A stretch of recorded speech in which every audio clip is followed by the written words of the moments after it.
নমস্কার, সুন্দরবন ঘরকন্যা চ্যানেলের আরেকটা নতুন ভিডিওতে আপনাদেরকে স্বাগত জানাই। আজকে শ্রাবণ মাসের প্রথম শনিবার, আর আজকের বড় ঠাকুরের পুজো দিতে যাব। আর আমাদের গ্রামে কেমন পুজো হয়, কত লোক হয় পুজোতে, সেটাই আজকে শেয়ার করব।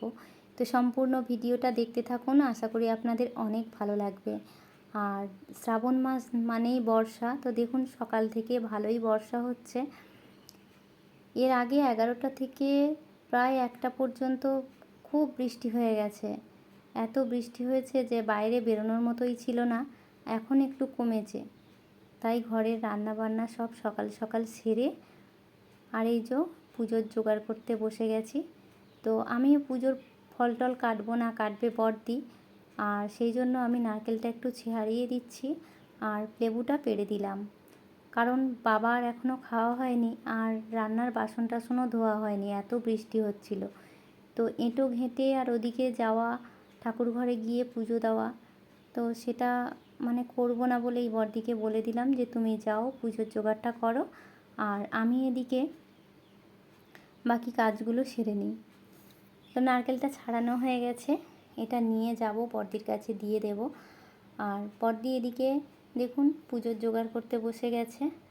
তো প্রসাদগুলো কেটে রেডি করে নেবে, কারণ ওখানে ছোট জায়গার ভিতরে ওখানে গিয়ে প্রসাদ কাটা প্রসাদ তৈরি করা সম্ভব হয় না। সেই জন্য আমরা ঘর থেকে ঘরেও একটু ফল দিয়ে পুজো দেওয়া হয়ে যায়, আর ওইভাবে ডালা সাজিয়ে আমরা নিয়ে যাই ঘরে, মন্দিরে নিয়ে যাই। তো আর বাইরে দেখুন টিপটাপ বৃষ্টি হতেই আছে।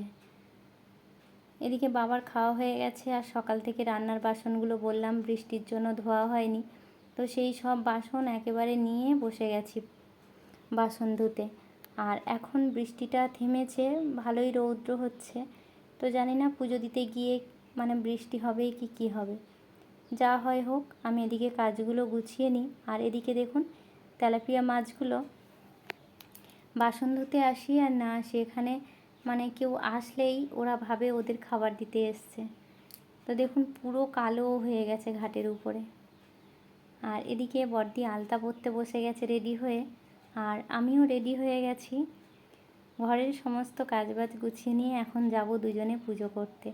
আর এখন আলতা পরব, আর কোনো পুজো টুজো হলে তখন একটু আলতা পরতে ভালো লাগে, আর তখনই একটু আলতা পরি, আর সারা বছর পরা হয় না। কোনো পুজো টুজো দিতে গেলে বাড়ির পুজোর সময় তখন একটু করে সবাই মিলে আলতা পরা হয়। তো বড়দি বেরিয়ে গেছে প্রসাদগুলো সব ঢাকা টাকা দিয়ে রেডি করতে, আর আমি আলতাটা পরে নিচ্ছি। তো আলতা পরা হয়ে গেছে, এই যে দুজনে বেরিয়ে পড়েছি পুজো দিতে। আর এখন ভালোই রৌদ্র দিচ্ছে, এই যে নদীর রাস্তা থেকে 3জন হেঁটে যাচ্ছি। তার এই দেখুন কত যাত্রী হয়েছে, এখনও ভিতরে ডালা সাজানো হচ্ছে, ডালা নিচ্ছে না, ওই জন্য সবাই বাইরে দাঁড়িয়ে আছে।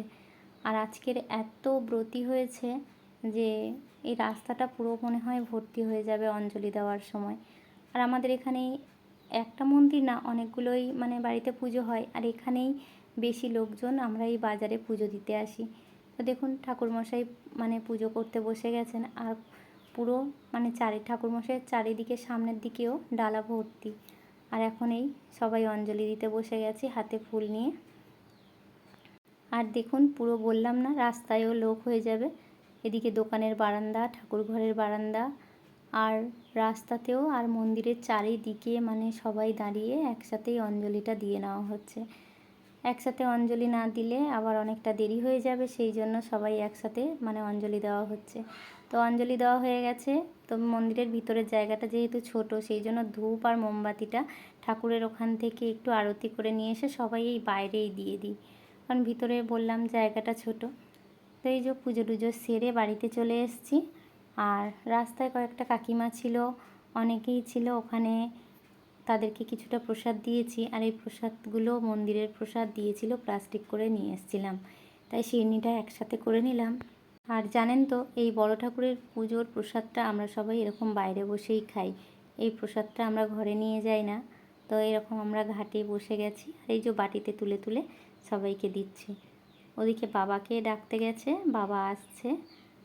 বাবা আগে এসব প্রসাদ খেত না। এখন অসুস্থ হয়ে যাওয়ার পর বাবা পুরো বাচ্চাদের মতো হয়ে গেছে, আমরা যা বলি সেটাই করে। আর দেখুন এদের সেই সকালবেলা খাবার দিয়েছিলাম আর পুজো দিতে যাব বলে আর এদের ঘরের দিকে আসা হয়নি। তো এদেরও খিদে পেয়ে গেছে, আর দেখুন সন্ধ্যা সন্ধ্যা মতো হয়ে গেছে, তাইলে এখানে লাইটটা জ্বেলে দিয়ে আর এদের খেতে দিয়েছি। সন্ধ্যা সন্ধ্যা হয়ে গেছে বলে কয়েকটা মুরগি বেরোয়নি আর কয়েকটা বেরিয়েছে। তো যার খিদে পেয়েছে বাইরে এসে খাবে, আর ভিতরটায় আমি খাবার দিলে তো ওরা পুরো ফেলে নষ্ট করবে, আর ভিজের উপরে ওই খাবার খেলে ওরা অসুস্থ হয়ে যাবে। তো সেই জন্য বাইরে দিয়ে দিয়েছি, ওরা মানে যা খাবার খেয়ে নেবে। আর আজকের ভিডিওটা এই পর্যন্ত। সবাইকে ধন্যবাদ।